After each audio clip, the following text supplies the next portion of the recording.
My name is Mary. I turned 35 this year on a warm summer day when birds were chirping happily. One day, I was asked to go to the president's office. The president is actually my mom. I'd accidentally called her mom instead of boss because I was surprised. She seemed annoyed by the heat and didn't even look at me when she spoke. She said she's giving the company to my sister and firing me. It was hard to believe what I heard because the sun was so bright. I probably looked really shocked.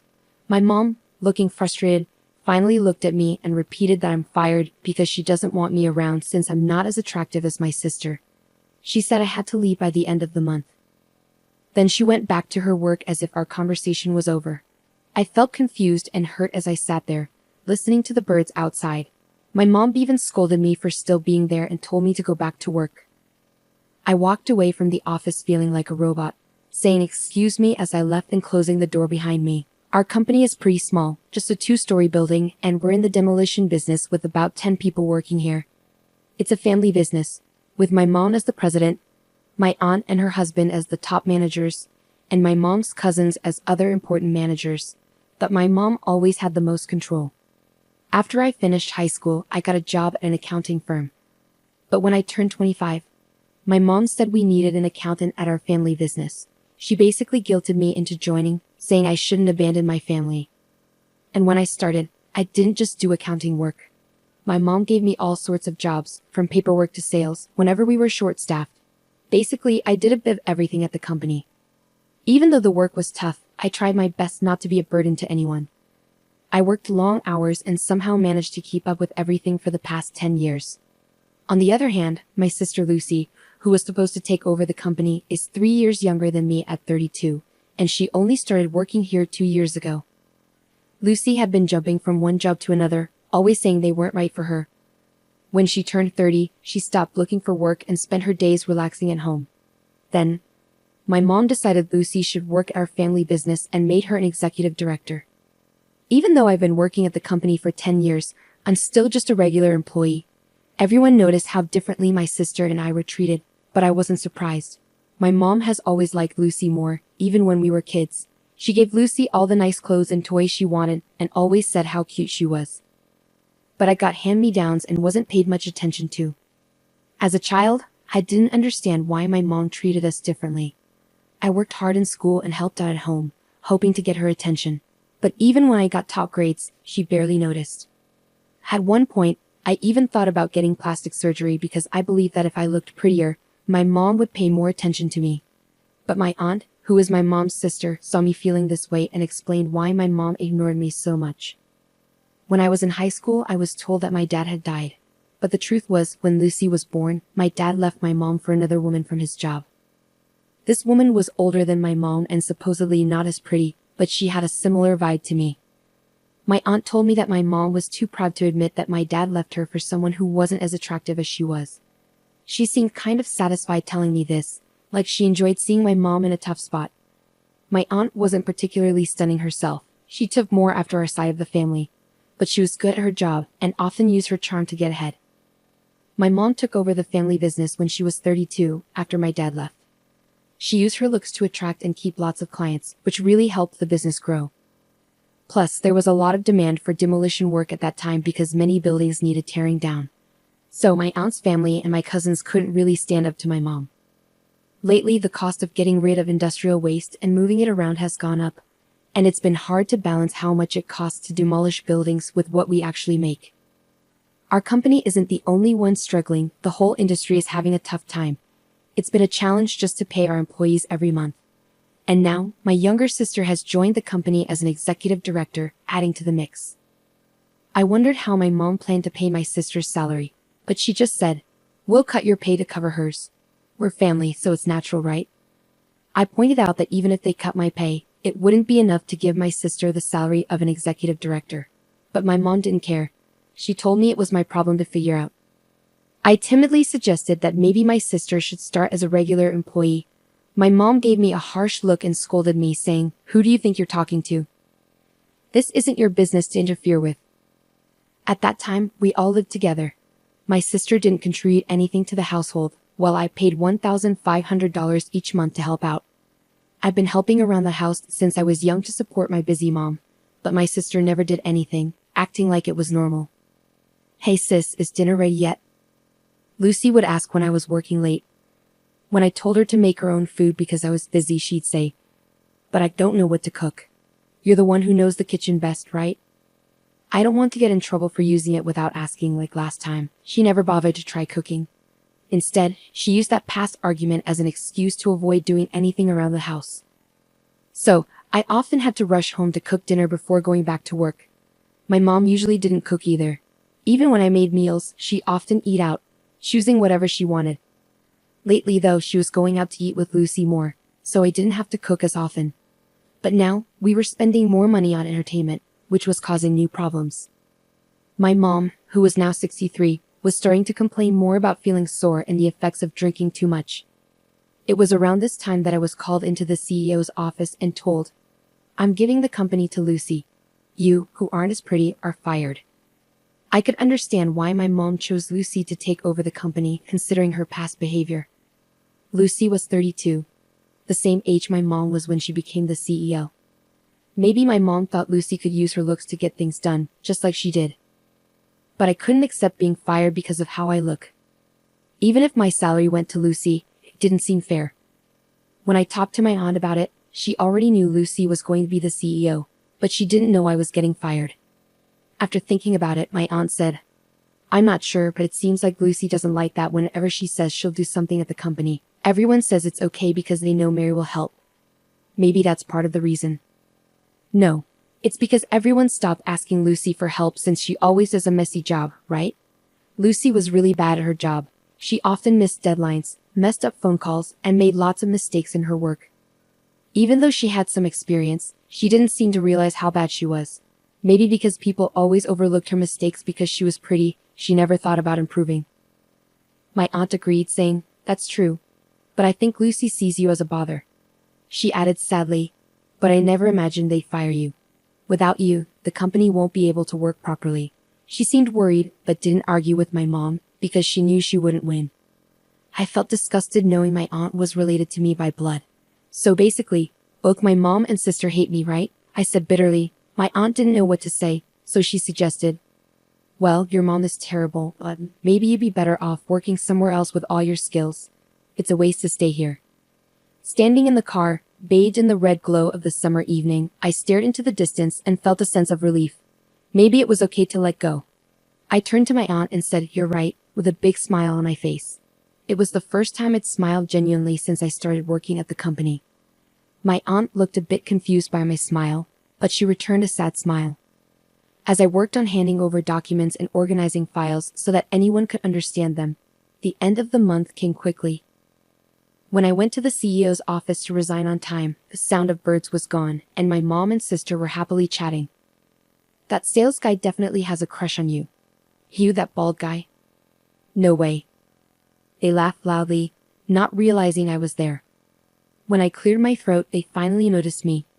My sister looked at me curiously and said, "What's up?" "We don't need dinner tonight. I'm quitting today." "Thanks for everything," I told them. "Oh, was it today?" "I forgot." My sister laughed again. I felt relieved knowing I wouldn't have to see them anymore.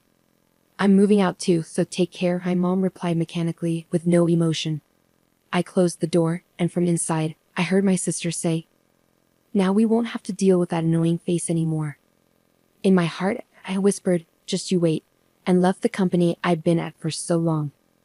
A week later, after finishing some paperwork for a school, I checked my phone and saw 14 missed calls from my mom in just 2 hours.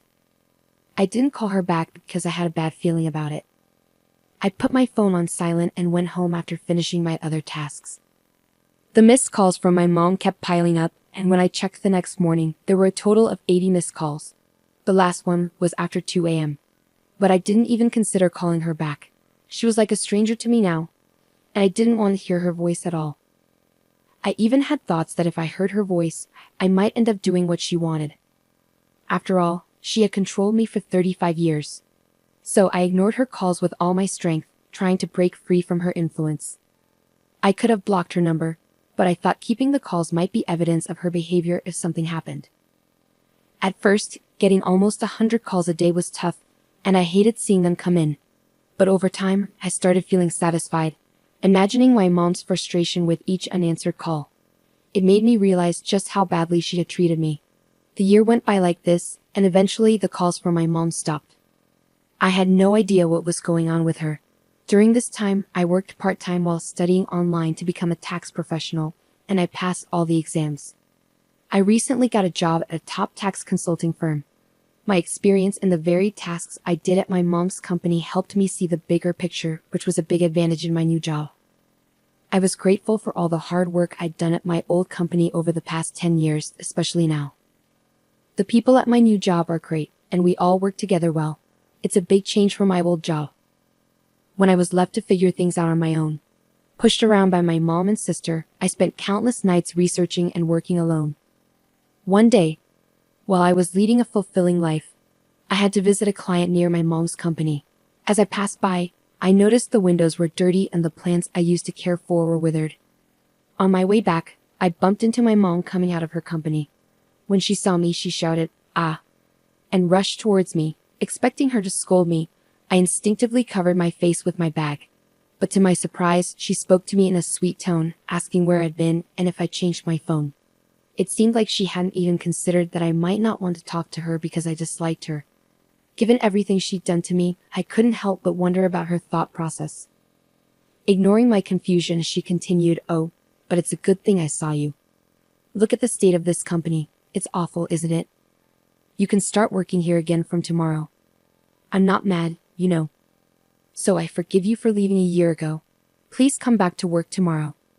It took me a moment to process what my mom had just said. Did she only see me as a little child who adored her? Mom, I'm already working at another company, and I'm happy there," I said hesitantly. But instead of understanding, her face twisted into anger, and she yelled, "What? You're telling me you're working somewhere else while our company is struggling? I don't care about other companies, you belong to me, got it?" Causing a scene in the street. "Wait a minute, you're the one who fired me, remember? What about Lucy? What happened to her?" I asked. My mom snorted and said, "Oh, Lucy. I thought she'd be useful, but she got caught having affairs with 3 men from our main client. Our business with them ended quickly. I tried putting her in clerical work, but she couldn't even clean properly and was useless at accounting. Because of her, we couldn't even hire someone else." After venting her frustrations, my mom turned to me with a grin.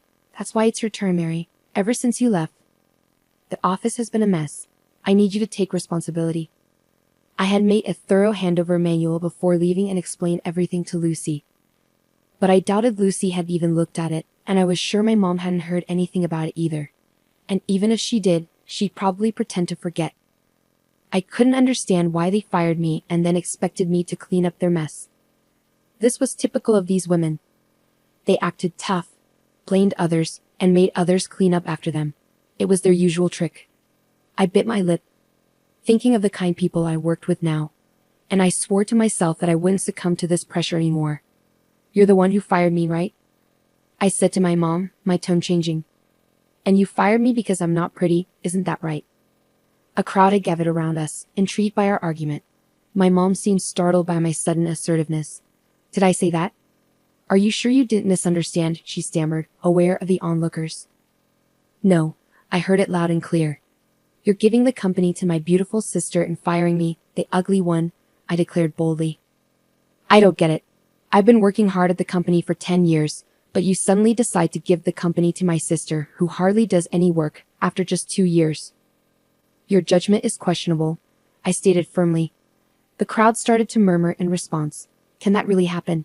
That's not fair. Are they even related? Is she her own mother?" Some even started filming us, but I was too angry to care. As my mom began to sweat and pale under the accusing stares, she panicked. "Mary, you're misunderstanding. Let's go inside," she urged. "Misunderstanding? What's there to misunderstand? If you didn't say it, just say it clearly," I retorted. When my mom stayed silent, the people around us started saying, "She's silent, so it must be true. That's unbelievable." Then something snapped in my mom. She started yelling, "Shut up. It's all your fault for being ugly and miserable. Ugly people should know their place and obey what beautiful people say. That's all you're good for."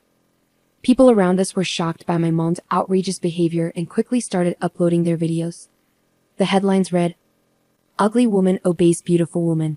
The video went viral, reaching my mom's clients, who promptly cut ties with her.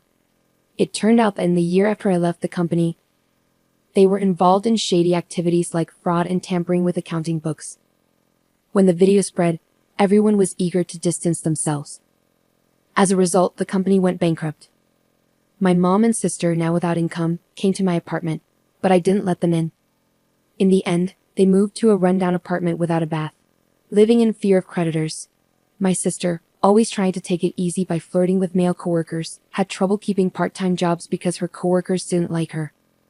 Meanwhile, everyone knew about the viral video, so my mom was also shunned by her coworkers. It seems she's now silently working by herself. Meanwhile, I found a boyfriend at my new workplace. He's not conventionally handsome, but he appreciates my hard work and sincerity. We're planning to get married soon. I'm genuinely happy knowing that my efforts have paid off.